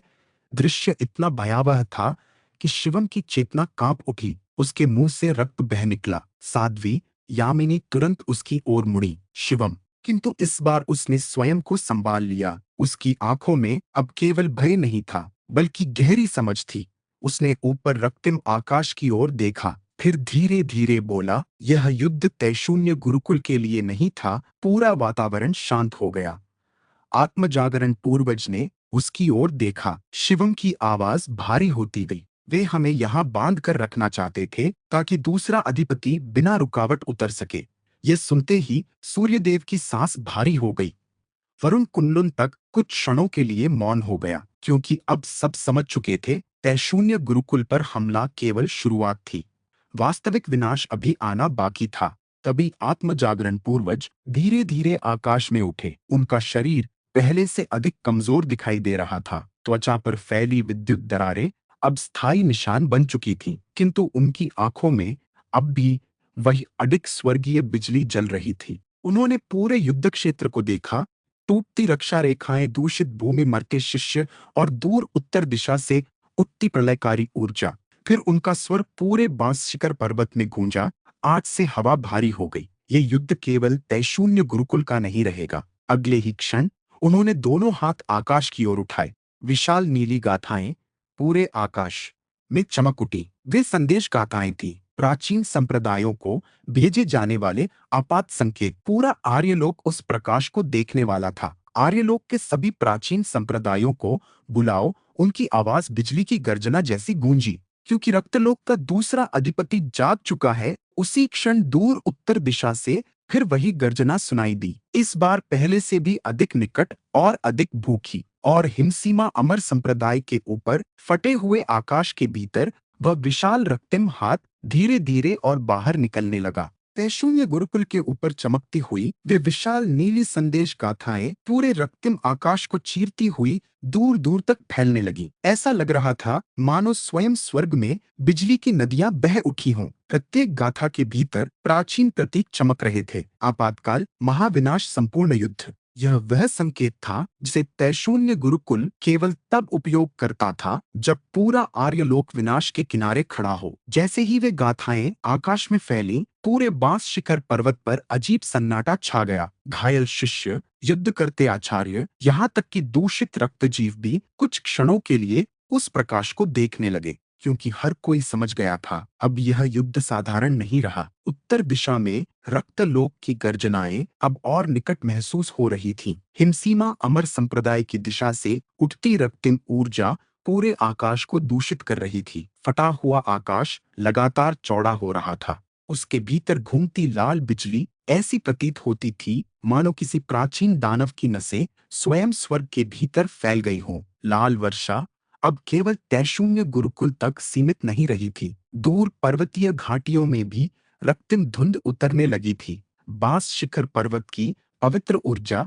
धीरे धीरे पीछे हट रही थी और उसकी जगह एक भारी सड़ी हुई शक्ति फैलती जा रही थी। उत्तरी युद्ध क्षेत्र में युद्ध और उग्र हो चुका था। रक्तलोक सेना टूटे हुए प्राचीरों से भीतर घुस रही थी। विशाल युद्ध पशु अब आधा उत्तरी प्रांगण रौंद चुका था। उसके प्रत्येक कदम के साथ चट्टानें फटती, ऊर्जा स्तंभ टूटते और शिष्य दूर जा गिरते। उसकी पीठ से निकलता काला धुआं हवा में फैलकर दूषण को और तेज कर रहा था। जहां वह धुआं पहुंचता, वहां घायल साधकों की चेतना डगमगाने लगती। कुछ अपने ही साथियों पर टूट पड़ते, कुछ पागलों की तरह हंसने लगते। पूरा युद्ध क्षेत्र धीरे धीरे अराजकता में डूब रहा था। सूर्यदेव अग्नि के समुद्र के मध्य खड़े लगातार रक्त जीवों को रोक रहे थे। उनकी सांसें भारी हो चुकी थीं, माथे पर पसीना चमक रहा था, किंतु उनकी आंखों में अब भी दृढ़ता थी। उन्होंने अपनी दोनों हथेलियां आगे बढ़ाई। अग्नि प्रलय मंडल। अगले ही क्षण उनके चारों ओर सैकड़ों अग्नि चक्र प्रकट हुए और तूफान की तरह रक्तलोक सेना पर टूट पड़े। विस्फोटों की श्रृंखला से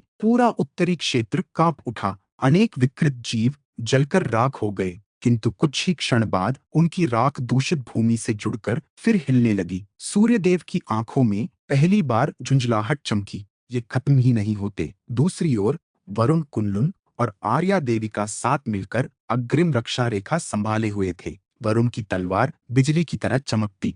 प्रत्येक प्रहार के साथ रक्त जीवों के शरीर फट जाते। आर्या की नीली तलवार से निकलती शीत ऊर्जा कुछ क्षणों के लिए दूषित भूमि को जमाकर रोक देती, किंतु उनके चारों ओर शत्रुओं की संख्या लगातार बढ़ती जा रही थी। वरुण की सांसें भारी हो गईं। उसने पीछे मुड़कर टूटते हुए गुरुकुल को देखा। घायल शिष्य, रक्त से भरे प्रांगण और आकाश में फैलता लाल अंधकार। उसके भीतर पहली बार भय गहराने लगा। क्या हम सच में यह युद्ध जीत सकते हैं? उसने भीतर ही भीतर सोचा। तभी आर्या देविका की आवाज सुनाई दी, ध्यान मत भटकाओ। अगले ही क्षण उन्होंने वरुण को पीछे खींच लिया। जहां वह खड़ा था, वहां एक विशाल रक्तजीव अपने पंजे गाड़ चुका था। उसका मुख कई हिस्सों में फटा हुआ था और भीतर से रक्तिम जीभें बाहर निकल रही थीं। वरुण दांत भींचकर फिर युद्ध में कूद पड़ा, किंतु उसके मन में अब भी वही प्रश्न घूम रहा था। और इसी सब के बीच शिवम स्थिर खड़ा उत्तर दिशा को देख रहा था। उसके भीतर सुनहरी धड़कन अब लगातार तेज हो रही थी। धम धम धम प्रत्येक धड़कन के साथ उसकी चेतना और गहरी होती जा रही थी। अब वह केवल रक्तलोक की ऊर्जा महसूस नहीं कर रहा था,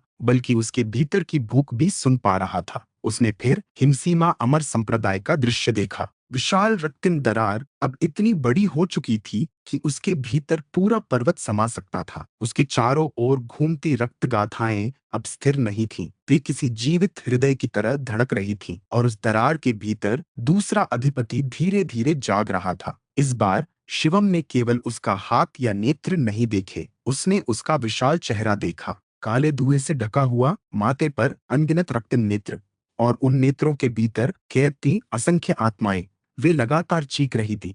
तभी वह विशाल अस्तित्व धीरे धीरे मुस्कुराया। उसकी मुस्कान देखते ही शिवम की चेतना कांप उठी। उत्तराधिकारी, वह आवाज सीधे उसके मन में गूंजी, तुम्हारी मोहर अधिक समय तक नहीं टिकेगी। अगले ही क्षण शिवम ने देखा, आर्यलोक के विभिन्न क्षेत्रों में छोटी छोटी रक्तिम दरारें उभर रही हैं। कुछ जंगलों में, कुछ प्राचीन खंडहरों में, कुछ नगरों के नीचे। रक्तलोक की शक्ति पहले ही इस संसार में बीज की तरह फैल चुकी थी। दृश्य टूट गया। शिवम की सांसें तेज हो गईं। उसके माथे पर पसीना उभर आया। साध्वी, यामिनी तुरंत उसके पास पहुंची। अब बस, उन्होंने दृढ़ स्वर में कहा, तुम अपनी चेतना को जला रहे हो। किंतु शिवम ने धीरे धीरे सिर उठाया। उसकी आंखों में भय नहीं, बल्कि गहरी समझ थी। वे केवल एक द्वार नहीं खोल रहे। उसका स्वर भारी हो गया। वे पूरे आर्यलोक को भीतर से रक्तलोक में बदलना चाहते हैं। ये सुनते ही आत्म जागरण पूर्वज की आंखें सिकुड़ गईं। हवा और भारी हो गई। दूर आकाश में चमकती नीली संदेश गाथाएं अब पूरे आर्यलोक में फैल चुकी थी। और उसी समय पश्चिम दिशा के बहुत दूर एक प्राचीन पर्वत पर एक विशाल स्वर्णिम मंदिर के भीतर बैठे वृद्ध साधक ने धीरे धीरे आंखें खोली। दक्षिण दिशा के अग्निद्वीपों में लावा के मध्य साधना कर रहे अग्नि आचार्य ने आकाश की ओर देखा। पूर्व दिशा के समुद्री महल में जलगाथाओं से घिरी एक वृद्ध साध्वी अचानक खड़ी हो गई। पूरे आर्यलोक के प्राचीन संप्रदायों ने तैशून्य गुरुकुल का आह्वान महसूस कर लिया था, और उसी क्षण हिमसीमा अमर संप्रदाय के ऊपर फटे हुए आकाश के भीतर से दूसरा अधिपति पहली बार आधा बाहर निकल आया। हिमसीमा अमर संप्रदाय के ऊपर फटे हुए आकाश के भीतर जब दूसरा अधिपति आधा बाहर निकला, तब पूरा आर्यलोक पहली बार वास्तविक भय को महसूस कर पाया।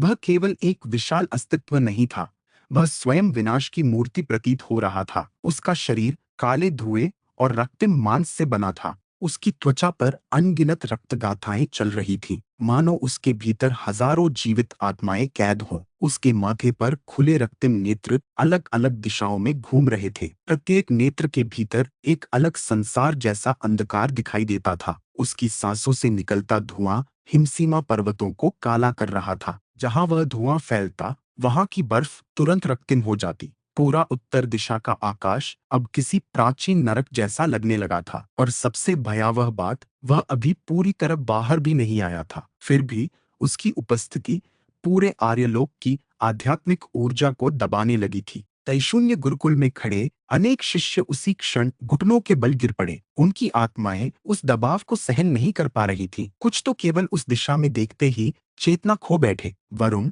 कुल्लुम की सांसें भारी हो गईं। उसने अपनी तलवार जमीन में गाड़कर स्वयं को स्थिर रखने की कोशिश की। यह कैसी शक्ति है? उसका स्वर कांप गया। आर्या देविका के चेहरे का रंग उड़ चुका था। उनके हाथों में पकड़ी तलवार तक हल्की कांप रही थी, क्योंकि वह स्पष्ट महसूस कर रही थी, यदि वह अस्तित्व सचमुच पूरी तरह इस संसार में उतर आया, तो अभी तक का पूरा युद्ध केवल खेल साबित होगा। ऊपर आकाश में आत्मजागरण पूर्वज स्थिर खड़े थे। उनके चारों ओर नीली विद्युत अब भी घूम रही थी, किंतु पहली बार उनकी आंखों में गहरी थकान स्पष्ट दिखाई दे रही थी। उन्होंने दूर उत्तर दिशा की ओर देखा और बहुत धीमे स्वर में कहा, रक्तबक्षी अधिपति। यह नाम सुनते ही सूर्यदेव का चेहरा बदल गया। क्या वह वही प्राचीन अस्तित्व है जिसके बारे में ग्रंथों में उल्लेख था? मून आत्मजागरण पूर्वज ने धीरे धीरे सिर हिलाया। प्राचीन रक्त युद्ध के समय इसने अकेले 3 दिव्य संप्रदाय निगल लिए थे। पूरा वातावरण और भारी हो गया। साध्वी यामिनी ने तुरंत शिवम की ओर देखा, क्योंकि अब वह समझ चुकी थी, रक्तलोक वास्तव में उसी उत्तराधिकारी के पीछे क्यों पड़ा था। केवल जीवित विरासत की मुहर ही ऐसे अस्तित्वों को रोक सकती थी। और उसी समय शिवम के भीतर सुनहरी धड़कन फिर गूंजी, धम धम धम। इस बार धड़कन इतनी प्रबल थी कि उसके आसपास की हवा तक कांप उठी। उसकी आंखों के सामने दृश्य फिर खुल गया। उसने देखा, प्राचीन युग का युद्ध। रक्तबक्षी अधिपति स्वर्गीय नगरों को अपने हाथों से कुचल रहा है। उसके पीछे रक्तलोक की सेनाएं संसारों को निगल रही हैं। आकाश में हजारों साधक मर रहे हैं और उन सबके बीच वही प्राचीन विद्युत साधक स्वर्णिम पात्र के सामने खड़ा है। उसके शरीर पर भीषण घाव है, किंतु उसकी आंखों में अब भी अडिग प्रकाश है। फिर वह अपने रक्त से स्वर्णिम मुहर बनाता है और रक्तबक्षी अधिपति को धीरे धीरे उस पात्र के भीतर बंद कर देता है। उस समय अधिपति की गर्जना पूरे शून्य में गूंजी थी। एक दिन रक्तलोक फिर लौटेगा। दृश्य टूट गया। शिवम की सांस रुक गई, क्योंकि अब उसे समझ आ चुका था, जिस अस्तित्व को उन्होंने हजारों वर्षों पहले कैद किया था, वही अब फिर लौट रहा था। तभी दूर उत्तर दिशा से रक्तबक्षी अधिपति की आवाज पूरे आर्यलोक में गूंजी। उत्तराधिकारी। उसकी आवाज सुनते ही तैशून्य गुरुकुल की कई गाथाएं चटक गईं। हवा में रक्तिम लहरें फैल गईं। मैं तुम्हारी गंध पहचानता हूँ। उसके विशाल रक्तिम नेत्र सीधे शिवम की दिशा में घूम गए। उसी क्षण शिवम के भीतर की सुनहरी शक्ति स्वतः सक्रिय हो गई। उसके चारों ओर हल्की स्वर्णिम आभा फैल गई, जिसने उस मानसिक दबाव को रोका। किंतु उसके शरीर की नसों में भयंकर पीड़ा उठी। वह अभी तक पूरी तरह स्वस्थ नहीं हुआ था। रक्तबक्षी अधिपति की विकृत हंसी आकाश में गूंज उठी। हाँ, उसकी आंखों में पागलपन चमका। वही रक्त, वही मुहर। अगले ही क्षण उसने अपना विशाल हाथ आकाश से बाहर निकाला। केवल उसकी उंगलियां ही पर्वतों जितनी बड़ी थीं। जैसे ही वह हाथ वास्तविक संसार में आया, पूरा हिम प्रदेश फटने लगा। हिमसीमा अमर संप्रदाय के नीचे की भूमि टूट गई। रक्त की नदियां बहने लगी। दूषित साधक पागलों की तरह हंसते हुए उस विनाश के सामने झुक गए। और उन सबके मध्य हिमशीत अब भी खड़ा था। उसके चेहरे पर विकृत भक्ति थी। वह अब स्वयं को रक्तलोक का पुजारी मानने लगा था। स्वागत है प्रभु, उसने दोनों हाथ फैलाकर कहा। अगले ही क्षण रक्तबक्षी अधिपति की एक रक्तिम दृष्टि उस पर पड़ी, और उसी क्षण हिमशीत का शरीर कांप उठा। उसकी त्वचा फटने लगी। नसों से रक्तिम धुआं निकलने लगा। वह दर्द से चीखा, किंतु उसकी आंखों में भय नहीं था, केवल पागल आनंद था, क्योंकि रक्तलोक की शक्ति उसे भीतर से बदल रही थी। तैशून्य गुरुकुल में खड़े सभी लोग यह दृश्य शिवम की दृष्टि के माध्यम से महसूस कर रहे थे और जितना अधिक वे देखते उतना ही उनके भीतर भय बढ़ता जा रहा था। तभी आत्म जागरण पूर्वज की आवाज पूरे युद्ध क्षेत्र में गूंजी, सभी रक्षा रेखाएं पीछे हटाओ। सूर्यदेव तुरंत समझ गए, आप क्या करने वाले हैं? वृद्ध की आंखों में बिजली चमकी। यदि रक्तबक्षी अधिपति पूरी तरह उतर आया, हवा कांप उठी, तो हमें उसे हिमसीमा पहुंचने से पहले रोकना होगा। ये सुनते ही पूरा गुरुकुल सन्न रह गया, क्योंकि हर कोई जानता था उस दिशा में जाना लगभग मृत्यु को स्वीकार करने जैसा था। तभी दूर आकाश में चमकती नीली संदेश गाथाओं में हलचल हुई। पश्चिम दिशा से स्वर्णिम प्रकाश उठने लगा, दक्षिण दिशा में अग्नि तूफान दिखाई दिए, पूर्व दिशा के समुद्रों में जलस्तंभ उठ खड़े हुए। आर्यलोक के प्राचीन संप्रदाय तैशून्य गुरुकुल के आह्वान का उत्तर दे चुके थे, किंतु उसी क्षण हिमसीमा अमर संप्रदाय के ऊपर फटे हुए आकाश के भीतर रक्तबक्षी अधिपति का दूसरा हाथ भी धीरे धीरे बाहर आने लगा। विशाल डिंगशिखा नगर की सड़कों पर उस समय सांझ धीरे धीरे उतर रही थी। आकाश पर हल्की सुनहरी रोशनी बची हुई थी, किंतु नगर के भीतर जीवन अभी भी पूरे वेग से चल रहा था। चौड़ी पत्थर की सड़कों पर रथों की आवाजाही जारी थी। अलग अलग संप्रदायों के साधक अपने अपने वस्त्रों और प्रतीकों के साथ आते जाते दिखाई दे रहे थे। कहीं औषधियों की दुकानों से धुएं और जड़ी बूटियों की गंध उठ रही थी, कहीं लोहारों की अग्नि भट्टियों से चिंगारियां उड़ रही थीं। कुछ गलियों में व्यापारी ऊंची आवाज में दुर्लभ तावीज और साधना सामग्री बेच रहे थे, जबकि कुछ स्थानों पर छोटे साधक संसाधनों को लेकर बहस कर रहे थे। पूरा नगर किसी विशाल जीवित संसार जैसा प्रतीत हो रहा था, ऐसा संसार जहां शक्ति, व्यापार, लालच और साधना सब एक साथ सांस लेते हों। और इसी भीड़ के मध्य आदित्यवीर धीरे धीरे आगे बढ़ रहा था। उसके चेहरे पर सामान्य शांति थी, किंतु उसकी आंखें लगातार आसपास के वातावरण को परख रही थीं। वह अभी अभी एक छोटी साधना सामग्री की दुकान से निकला था। दुकान साधारण थी, किंतु उसके भीतर बैठी महिला दुकानदार ने उसे नगर की व्यवस्था के बारे में बहुत कुछ बता दिया था। वह महिला देखने में युवा प्रतीत होती थी, किंतु उसकी वास्तविक आयु 30 या 40 वर्षों के बीच रही होगी। साधना जगत में यह सामान्य बात थी। उसकी साधना 12वें प्राण शोधन स्तर पर थी, आधार जागरण से केवल एक कदम दूर। जैसे ही उसने आदित्य वीर को देखा था, उसने आदतवश अपनी दिव्य चेतना से उसे परखा था, और उसी क्षण उसके भीतर हल्का भय जाग उठा था, क्योंकि वह उसके वास्तविक साधना स्तर को बिल्कुल महसूस नहीं कर पाई। यही कारण था कि वह तुरंत काउंटर के पीछे से बाहर निकल आई थी और सम्मान पूर्वक झुक गई थी। वरिष्ठ उसकी आवाज में घबराहट और आदर दोनों थे। यह कनिष्ठ केवल प्राण शोधन चरण के साधकों के लिए सामग्री बेचती है। यदि वरिष्ठ को किसी उच्च स्तर की वस्तु चाहिए तो। आदित्यवीर केवल हल्का मुस्कुराया था, उसके चेहरे पर कोई घमंड नहीं था। चिंता मत करो, उसने शांत स्वर में कहा था। मैं यहाँ वस्तुएं खरीदने नहीं आया, मुझे केवल कुछ बातें पूछनी है। फिर उसने बिना झिझक 20 आध्यात्मिक शिलाएं काउंटर पर रख दी थीं। उन शिलाओं की हल्की चमक देखते ही महिला दुकानदार की सांस अटक गई थी। इतने आध्यात्मिक पत्थर उसके जैसे छोटे व्यापारी के लिए बहुत बड़ी राशि थे। यह वह तुरंत घबरा गई थी। यह कनिष्ठ इतनी बड़ी भेंट स्वीकार नहीं कर सकती। आदित्यवीर ने हाथ हिलाया था। इसे दाव मार्ग के लिए भेंट समझो। मैं इस नगर में नया हूँ, यहाँ की व्यवस्था नहीं जानता। यदि तुम्हारे उत्तर उपयोगी होंगे तो इन शिलाओं को रखना उचित ही है। यह सुनते ही महिला की सावधानी काफी कम हो गई थी। बाहरी साधक प्रायः स्थानीय शक्तियों से जुड़े नहीं होते, और जिसने बिना हिचक इतनी आध्यात्मिक शिलाएं दे दी हो, वह कोई साधारण व्यक्ति नहीं हो सकता था। धीरे धीरे उसने नगर की व्यापारिक व्यवस्था समझानी शुरू की थी। डिंगशिखा नगर में 3 प्रमुख व्यापारी संघ थे: राजमंडल व्यापारी संघ, मूंगा व्यापारी संघ और स्थानीय डिंगशिखा व्यापारी संघ। प्रत्येक की अपनी विशेषता थी। राजमंडल व्यापारी संघ के पास दुर्लभ और उच्च गुणवत्ता की वस्तुएं मिलती थी। मूंगा व्यापारी संघ अपेक्षाकृत निष्पक्ष व्यापार करता था, और डिंगशिखा व्यापारी संघ सबसे महंगा था। ये सुनते ही आदित्यवीर के चेहरे पर कुछ क्षणों के लिए अजीब भाव उभरे थे, क्योंकि वह कुछ समय पहले अनजाने में उसी सबसे महंगे व्यापारी संघ में प्रवेश कर चुका था।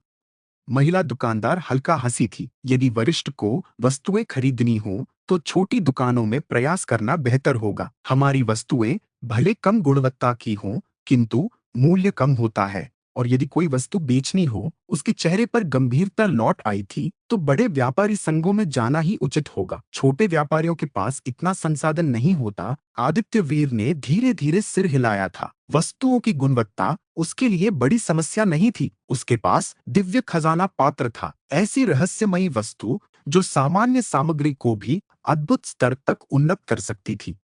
कुछ देर बाद उसने एक और प्रश्न पूछा था, यदि मैं यहाँ कुछ समय ठहरना चाहूँ तो रहने के लिए स्थान कहाँ से खरीद सकता हूँ? महिला दुकानदार तुरंत समझ गई थी। उसने बताया कि डिंगशिका नगर में निजी रूप से घरों की खरीद बिक्री की अनुमति नहीं थी। पूरा नियंत्रण नगराधिपति भवन के हाथ में था। कोई घर खरीदना हो, बेचना हो या किराए पर लेना हो, सब कुछ नगराधिपति भवन के माध्यम से ही होता था। फिर उसने उसे मार्ग समझाया था। यद्यपि आदित्य वीर के पास पहले से खरीदा हुआ विस्तृत नक्शा था, फिर भी उसने ध्यान से उसकी बातें सुनी। कुछ देर बाद वह दुकान से निकल चुका था। डिंगशिका नगर की सड़कों पर चलते हुए उसने आसपास का वातावरण ध्यान से देखा। यह नगर बाहर से शांत और समृद्ध दिखाई देता था, किंतु उसकी अनुभवी चेतना बार बार महसूस कर रही थी कि यहाँ शक्ति और लाभ का जाल बहुत गहरा था। कुछ गलियों में छिपे साधक उसे देखते ही तुरंत अपनी चेतना पीछे खींच लेते। कुछ व्यापारी संघों के बाहर सशस्त्र रक्षक खड़े थे। नगर का प्रत्येक भाग किसी न किसी शक्ति के नियंत्रण में था। धीरे धीरे वह अग्निपंख मार्ग तक पहुंचा और फिर दक्षिण दिशा की ओर मुड़ गया। कुछ ही समय बाद उसकी आंखों के सामने नगराधिपति भवन प्रकट हुआ। वह भवन किसी साधारण प्रशासनिक स्थान जैसा नहीं था। वह स्वयं एक छोटे राजमहल जैसा दिखाई देता था। विशाल लाल द्वार, ऊंची काली दीवारें, उन पर उकेरी गई प्राचीन गाथाएं और प्रवेश द्वार पर खड़े सैनिक, पूरा स्थान अधिकार और नियंत्रण की भावना से भरा हुआ था। द्वार पर खड़े सैनिक केवल पांचवें या छठे प्राणशोधन स्तर पर थे, किंतु उनके चेहरों पर भय नहीं था। वे आने जाने वालों की जांच भी नहीं कर रहे थे। ये स्पष्ट संकेत था कि नगराधिपति भवन के भीतर कोई अत्यंत शक्तिशाली अस्तित्व बैठा था, जिसे किसी हमले का भय नहीं था। आदित्य वीर भीड़ के साथ भीतर चला गया। अंदर का दृश्य और भी विशाल था। अलग अलग भवन, प्रशासनिक प्रकोष्ठ, संसाधन विभाग, सुरक्षा क्षेत्र, पूरा स्थान एक छोटे नगर जैसा था। कई मोड़ों और गलियारों से गुजरने के बाद वह उस विशाल सभागार तक पहुंचा जहां संपत्तियों की खरीद बिक्री का कार्य होता था। अंदर का दृश्य देखकर वह क्षण भर के लिए रुक गया। विशाल सभागार के भीतर 70-80 कर्मचारी विभिन्न साधकों की सेवा में लगे हुए थे। कहीं कोई मकान खरीद रहा था, कहीं कोई किराए की अवधि बढ़ा रहा था, कहीं कोई संपत्ति बेचने को लेकर बहस कर रहा था। पूरा स्थान किसी बाजार की तरह व्यस्त था, किंतु उसके भीतर एक कठोर अनुशासन भी था। आदित्य वीर धीरे धीरे एक खाली काउंटर की ओर बढ़ा। काउंटर के पीछे बैठी युवती देखने में मधुर और शांत थी। उसकी साधना केवल 7वें प्राण शोधन स्तर पर थी। उसने तुरंत सम्मानपूर्वक मुस्कुराकर पूछा, वरिष्ठ, आप खरीदना चाहते हैं, बेचना चाहते हैं या किराए पर लेना चाहते हैं? मुझे रहने के लिए स्थान खरीदना है, आदित्यवीर ने सीधे कहा। युवती ने बिना समय गंवाए एक जेट पर्ची निकाली और उसकी ओर बढ़ा दी। वरिष्ठ, कृपया देखें, हमारे नगराधिपति भवन की संपत्तियां 9 श्रेणियों में विभाजित हैं। आप अपनी आवश्यकता के अनुसार चयन कर सकते हैं। आदित्यवीर ने जेट पर्ची उठाई और उसमें चेतना प्रवाहित की। अगले ही क्षण उसके सामने विभिन्न संपत्तियों का विस्तृत विवरण उभर आया। नवम श्रेणी, बिना आध्यात्मिक ऊर्जा वाला छोटा आंगन, लंबाई चौड़ाई 10 हाथ। अष्टम श्रेणी, बिना आध्यात्मिक ऊर्जा का बड़ा आंगन, 30 हाथ। सप्तम श्रेणी, 50 हाथ का विशाल प्रांगण। षष्ठम श्रेणी, 150 हाथ का विशाल भवन। निम्न चारों श्रेणियों में कोई आध्यात्मिक ऊर्जा नहीं थी। केवल आकार और स्थान के आधार पर मूल्य तय होता था। विशाल सभागार के भीतर फैली हल्की सुनहरी रोशनी जेट दीपकों से आदित्य वीर की आंखें धीरे धीरे ऊपर की श्रेणियों की ओर बढ़ीं और तभी उसके चेहरे पर पहली बार वास्तविक रुचि उभरी। विशाल सभागार के भीतर फैली हल्की सुनहरी रोशनी जेट दीपकों से निकलकर चमक रही थी और उन रोशनियों के बीच आदित्य वीर स्थिर खड़ा उस जेट पर्ची को ध्यान से पढ़ रहा था। उसके सामने एक एक करके विभिन्न श्रेणियों के निवासों का विवरण उभर रहा था। निम्न श्रेणियों के आंगन और भवन उसके लिए विशेष आकर्षण नहीं रखते थे। वे केवल सामान्य साधकों के रहने योग्य स्थान थे, बिना आध्यात्मिक ऊर्जा के साधारण निर्माण वाले भीड़भाड़ वाले क्षेत्रों में बने हुए। किंतु जैसे जैसे उसकी चेतना जेट पर्ची में ऊपर बढ़ती गई, विवरण बदलने लगा। पांचवी श्रेणी के निवासों में हल्की आध्यात्मिक ऊर्जा का प्रवाह था। चौथी श्रेणी के भवन नगर की मुख्य आध्यात्मिक नसों के निकट बनाए गए थे। तीसरी श्रेणी के विशाल प्रासादों में निजी साधना कक्ष, औषधि उद्यान और सुरक्षा गाथाएं तक शामिल थीं। दूसरी श्रेणी के निवास केवल उच्च कुलों, शक्तिशाली साधकों और बड़े व्यापारी संघों के लिए आरक्षित थे। और फिर उसकी चेतना पहली श्रेणी के विवरण पर जाकर ठहर गई। कुछ क्षणों तक उसकी आंखें उसी पर स्थिर रहीं। प्रथम श्रेणी, नगर के केंद्र के निकट स्थित आध्यात्मिक प्रासाद, जिनके नीचे स्वतंत्र आध्यात्मिक नसें बहती थी। विशाल आंतरिक उद्यान, बहुस्तरीय साधना कक्ष, सुरक्षा गाथाओं की त्रिस्तरीय व्यवस्था, निजी औषधि क्षेत्र और भूमिगत ध्यान गृह।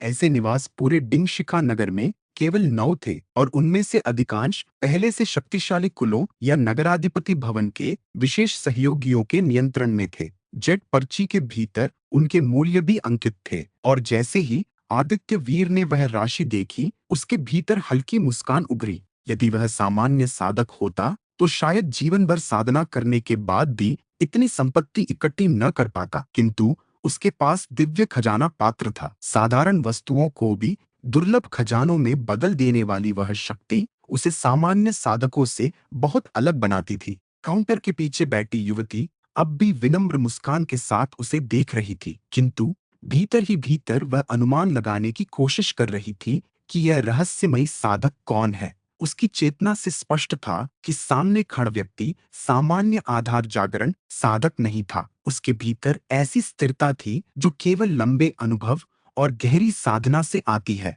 सभागार के भीतर आने जाने वाले कई लोग भी बीच बीच में उसकी ओर देख रहे थे। कुछ व्यापारी उसके वस्त्रों और शांत चेहरे को देखकर उसे किसी बड़े संप्रदाय का वरिष्ठ समझ रहे थे। कुछ युवा साधक उसकी उपस्थिति से ही दबाव महसूस कर रहे थे। और इसी बीच आदित्य वीर ने धीरे धीरे जेट पर्ची नीचे रख दी। प्रथम श्रेणी के निवासों में कौन कौन से अभी उपलब्ध हैं? उसके शांत प्रश्न के साथ ही काउंटर के पीछे बैठी युवती क्षणभर के लिए चौंक गई। उसकी आंखों में अविश्वास की हल्की चमक उभरी, क्योंकि अधिकांश साधक प्रथम श्रेणी के निवासों का मूल्य सुनते ही पीछे हट जाते थे।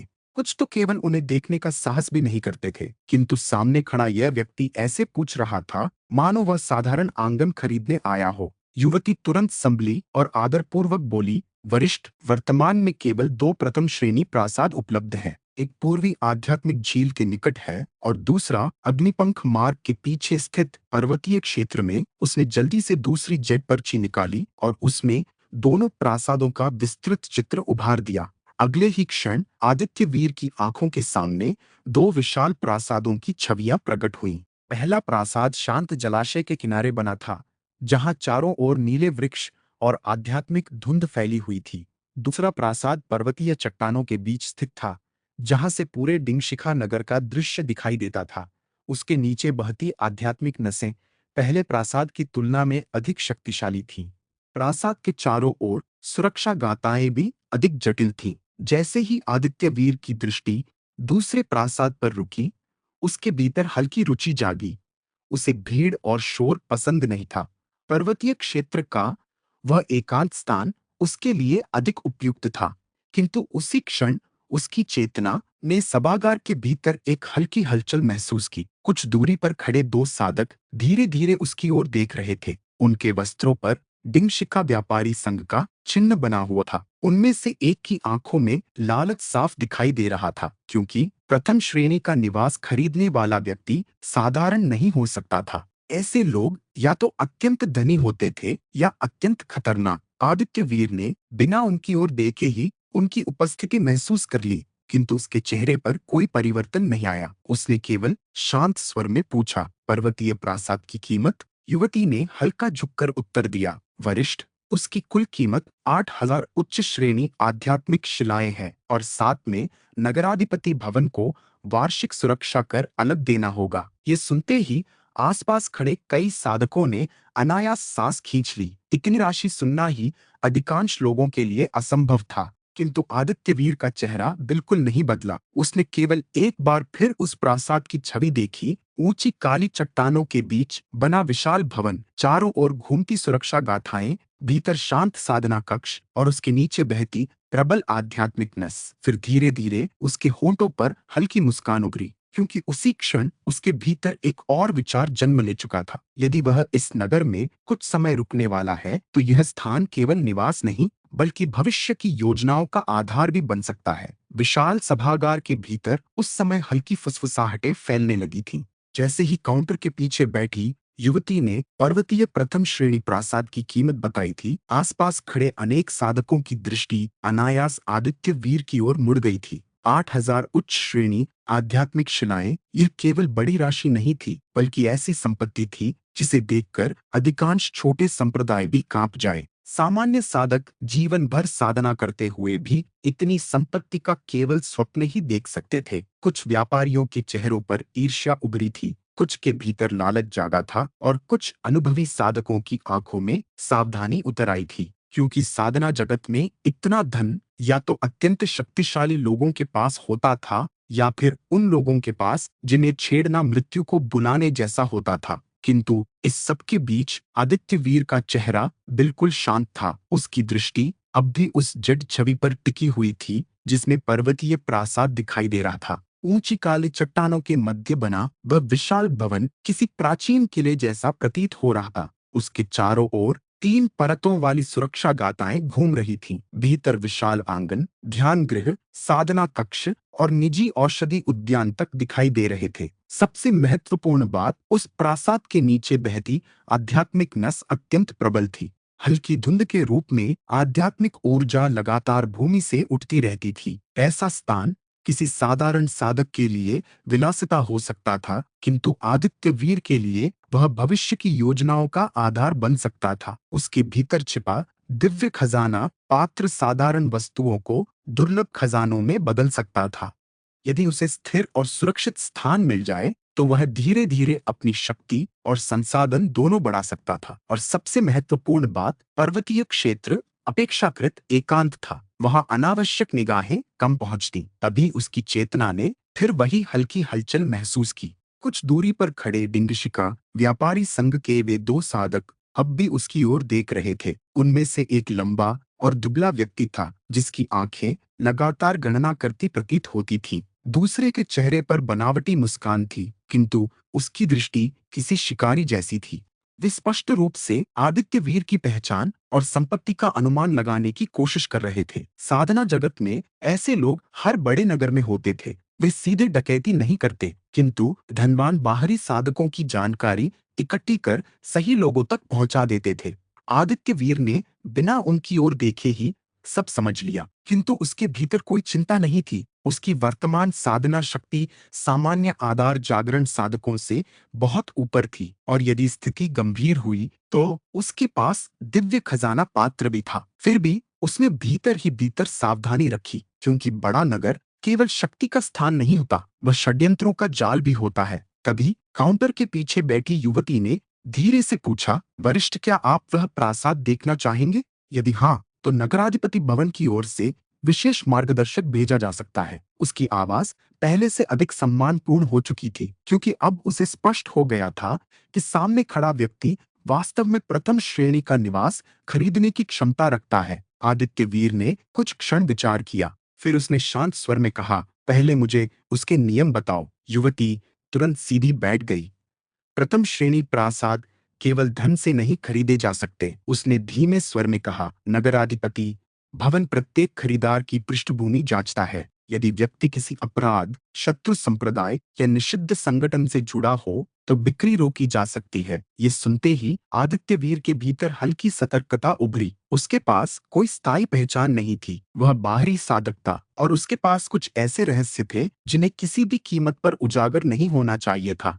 किंतु उसके चेहरे पर कोई परिवर्तन नहीं आया, और उसने पूछा। युवती ने उत्तर दिया, प्रथम श्रेणी प्रासाद के साथ नगर सुरक्षा कर देना अनिवार्य है। साथ ही नगराधिपति भवन को यह अधिकार रहता है कि आपातकाल की स्थिति में उस क्षेत्र का उपयोग नगर रक्षा के लिए किया जा सके। आदित्य वीर ने भीतर ही भीतर हल्की मुस्कान दबाई। बड़े नगरों की यही प्रकृति होती है, वे सब कुछ बेचते हैं किंतु अंतिम नियंत्रण कभी नहीं छोड़ते। तभी अचानक सभागार के मुख्य द्वार की दिशा से हलचल हुई। कई कर्मचारी तुरंत झुक गए, कुछ साधकों के चेहरे बदल गए, हवा में हल्का दबाव फैल गया। आदित्यवीर ने बिना मुड़े ही उस उपस्थिति को महसूस कर लिया। वह सामान्य व्यक्ति नहीं था। अगले ही क्षण भारी कदमों की आवाज पूरे सभागार में गूंजने लगी। लोग स्वतः रास्ता छोड़ने लगे और फिर एक ऊंचा चौड़े कंधों वाला वृद्ध साधक भीतर प्रवेश करता दिखाई दिया। उसके वस्त्रों पर नगराधिपति भवन का स्वर्णिम चिन्ह बना था। उसकी साधना इतनी गहरी थी कि सभागार में उपस्थित अधिकांश लोग उसका वास्तविक स्तर तक महसूस नहीं कर पा रहे थे। उसके पीछे 4 सशस्त्र रक्षक चल रहे थे। वृद्ध की आंखें धीरे धीरे पूरे सभागार पर घूमी और फिर सीधे आदित्य वीर पर आकर रुक गई। कुछ क्षणों के लिए पूरा वातावरण शांत हो गया। काउंटर के पीछे बैठी युवती तुरंत घबराकर खड़ी हो गई। प्रबंधक महोदय, उसने झुकते हुए कहा। आसपास खड़े अनेक लोग तुरंत फुसफुसाने लगे, क्योंकि यह व्यक्ति नगराधिपति भवन के संपत्ति विभाग का प्रधान प्रबंधक था। ऐसा व्यक्ति जो सामान्यतः केवल अत्यंत महत्वपूर्ण ग्राहकों या विशेष मामलों में ही सामने आता था। वृद्ध साधक की गहरी दृष्टि कुछ क्षणों तक आदित्य वीर पर टिकी रही, फिर उसके होंठों पर हल्की मुस्कान उभरी तो उसकी भारी आवाज सभागार में गूंजी। आप वही अतिथि हैं जो प्रथम श्रेणी पर्वतीय प्रासाद खरीदना चाहते हैं? अगर कहानी पसंद आई हो तो चैनल को सब्सक्राइब करें। और बहुत दिन बाद स्टोरी दोबारा शुरू करने के कारण कुछ गलतियां हो सकती है, तो ज्यादा दिल पे न ले।